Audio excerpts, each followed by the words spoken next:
Jack Michaels along with Hall of Famer Bert Blyleven. Bert, welcome back to Fargo, North Dakota. Thank you, Jack. I've been here before, and what it's all about is a Twins Caravan. 54 years now for the Minnesota Twins to come out and say thank you.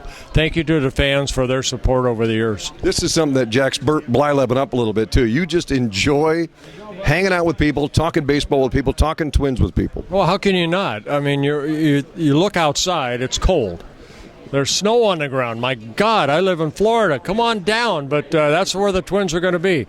You know, in about 3 weeks, they're going to be down in Fort Myers, Florida, getting ready for spring training, getting ready for the 2014 season, and hopefully it's a lot better than the last three. Let's start there, Bert, because Phil Hughes, Ricky Nolasco, they inked up a deal with Mike Pelfrey, a rotation that hopefully is solidified, and a bullpen certainly that showed some promise, some young kids. Give us a little taste of what 2014, through your perspective, could be. Well, I think we can all on paper look at it and say, okay, can Phil Hughes get to where he was 2 years ago when he won 16 games for the Yankees? Can Ricky Nolasco stay healthy and do what he's been able to do over the last 4 or 5 years, and that's pitch about 200 innings a year? The bullpen is outstanding. It really is. You want to get to Glenn Perkins, give him save opportunities. It didn't happen as frequently over the last couple years.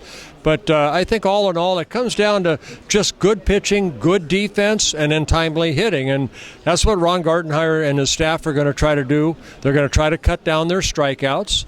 A lot of young, talented kids that are going to get sometimes a second or third look, like Florimone. Can he be more consistent this year than he was last year? Can Arcia be a little more consistent as far as making contact? There's a lot of question marks going into spring training, but they're a young ball club, and hopefully they'll if the pitching is consistent, hopefully they'll win some close ball games. We hope the team stays healthy. We hope everybody stays healthy, Bert, but it's baseball. Joe Mauer's at first base. What does that mean for the average fan that hears, okay, Joe Mauer's going over to first base on a more permanent basis? What does that mean to the average fan? Well, Joe played in only 113 ball games last year. When you have a guy that's won 3 batting titles, you need to have him play 150, 162 ball games a year. Behind the plate, he had the concussion symptoms. So you hope that is behind him now. You hope that going into spring training, he can be a Gold Glove type caliber like Justin Morneau was for the Minnesota Twins. Take over at first base, play in 150 games, and hit 380 like he's capable of doing. KFGO welcomes Hall of Famer Bert Blyleven. Bert, good to see you. Jack, thank you.